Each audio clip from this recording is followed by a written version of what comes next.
अस्सलाम वालेकुम, welcome to doctor साइमिस clinic. आज एक डिजीज है और डिजीज है कार्पल टनल सिंड्रोम।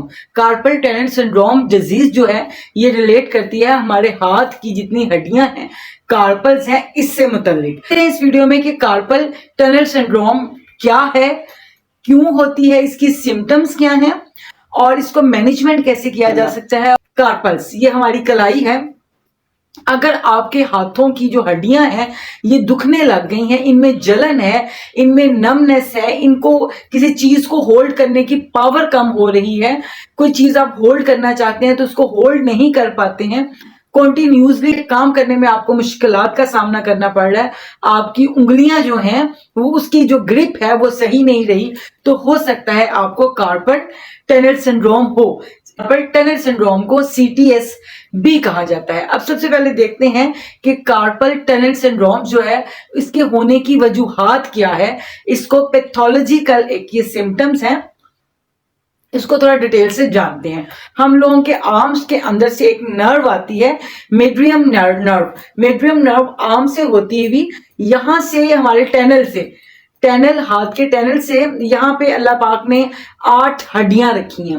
ये जो 8 हड्डियां हैं ये 4 का एक लाइन में 4 है, एक लाइन में 4 है, 8 हड्डियां हैं। इन 8 हड्डियों को कार्पल्स बोलते हैं और इसके बाद ये 5 मेटाकार्पल्स हैं। अब ये जो कार्पल्स हैं ये एक ट्रांसवर्स लिगामेंट्स के साथ बंधा हुआ है। जिस तरह एक गुलदस्ते के अंदर बहुत ज्यादा टहनियां हो फूलों की और उसे किसी एक चीज के साथ बांध दिया जाए ताकि वो फूल बिखरे नहीं, सेम इसी तरह अल्लाह ताला ने सुभान अल्लाह हमारी उंगलियों को इस ट्रांसवर्स लिगामेंट्स के साथ बांध दिया है ताकि वो इस उंगलियों की जितनी ताकत है उसको कंट्रोल करे। कार्पल टनल सिंड्रोम में होता क्या है कि जो नर्व मेड्रियन नर्व जो यहां से गुजरती है तो यहां से गुजरने की वजह से वो स्पेस में दब जाती है। उसके दबने की वजह से नर्व के मैसेजेस और ब्लड जो है वो हाथ तक नहीं पहुंचता, जिसकी वजह से नर्व्स है, ये नर्व का जो ताल्लुक है वो इन 4 फिंगर में है। ये 1 2 3 4, ये इस फिंगर पे इसका कोई इफेक्ट नहीं है, इस फिंगर को वो कंट्रोल नहीं करती। तो अगर ये मेडियन नर्व अगर दब जाए, कार्पल्स के अंदर दब जाए, तो क्या होता है कि ये जो 4 फिंगर्स हैं इनमें नमनेस हो सकती है, इनमें पेन हो सकती है, इनमें जलन हो सकती है और बाज दफा ये ब्लू भी हो जाती हैं। तो अब इसको देखते हैं कि इसकी सिम्टम्स क्या होती हैं और ये किन लोगों को ज्यादातर होती है।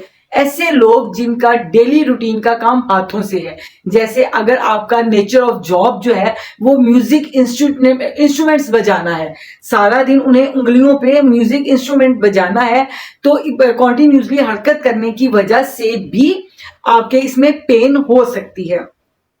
अगर कुछ लोगों का काम टाइपराइटर पे टाइपिंग करना है, अगर कुछ लोगों का काम आपके ये सुई कढ़ाई सिलाई का काम करना है, अगर कुछ लोग कॉन्टिन्यूसली लिखना पड़ता है, उन्हें बहुत आवर्स लिखना पड़ता है, तो इस तरह के काम करने की वजूहात से भी ये पेन स्टार्ट हो जाती है, ये सिंड्रोम आप में हो सकता है।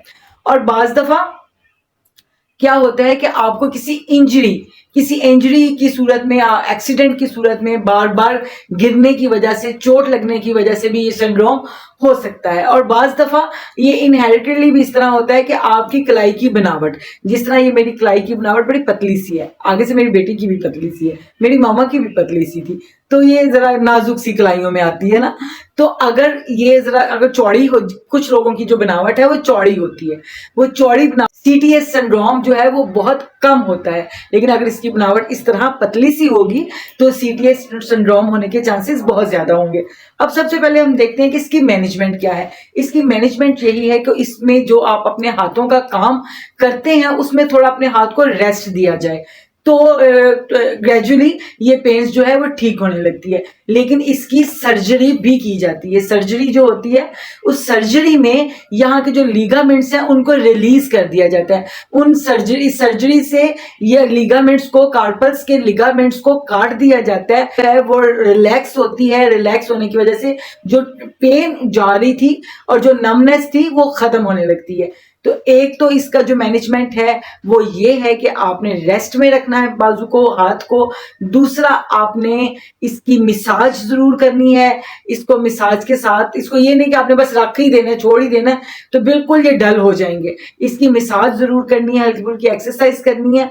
और नेक्स्ट, अगर बहुत ज्यादा पेन है तो फिर इसकी सर्जरी भी की। कार्पल टनल सिंड्रोम जो है ये प्रोग्रेसिव होता है। अब ये नहीं कि आपको अगर थोड़ा थोड़ा अरसे में काम करने की वजह से हाथ थक गए, कभी कभी दर्द होगी, तो कुछ अरसा गुजरने के साथ साथ पहले दर्द अगर आपको 1 महीने बाद थी तो फिर 1 हफ्ते बाद होने लगेगी, 1 हफ्ते बाद से आपको 1 दिन छोड़ के होने लगेगी, फिर डेली होने लगेगी, फिर आहिस्ता आहिस्ता इसकी जो मूवमेंट है वो मुतासिर होने लगेगी, ग्रिप खत्म होने लगेगी, चीजों को उठाना मुश्किल होगा।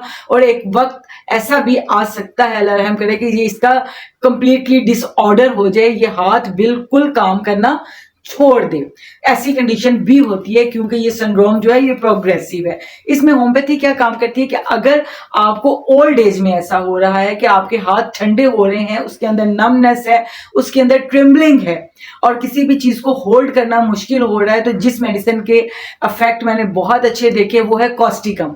आपने कॉस्टिकम को 30 में लेके आना है क्योंकि कॉस्टिकम मसल्स पे, लिगामेंट्स पे बहुत अच्छा काम करती है। जब लिगामेंट्स एंड मसल्स अपना कंट्रोल खत्म करने लगते हैं तो ये मेडिसिन उसको बहुत फास्ट कर देती है उसके प्रोसेस। होम्योपैथी की वो रूटा है।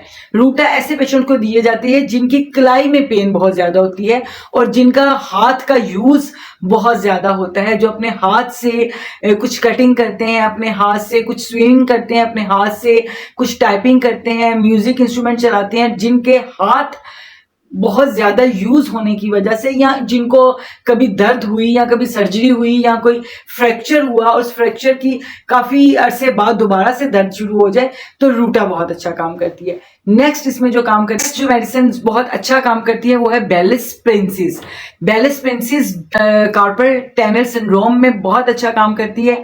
जब आपके मसल्स जो है वो कमजोर होने लगे, वीकनेस होने लगे, नमनेस होने लगे, तो बेलिस प्रिंसिस बहुत अच्छा काम करती है। इसको आपने मदर टेंशन में यूज करना है, कॉस्टिकम को आपने 30 में यूज करना है और रूटा को आपने 30 में यूज करना है। आई होप सो कि ये इन्फॉर्मेशन आपके लिए बेनिफिशियल होगी। अगर आपके हाथों में दर्द था तो अब नहीं होगा। इंशाल्लाह मिलते हैं नेक्स्ट वीडियो में नेक्स्ट टॉपिक के साथ। तब तक के लिए अल्लाह हाफिज। पाकिस्तान जिंदाबाद।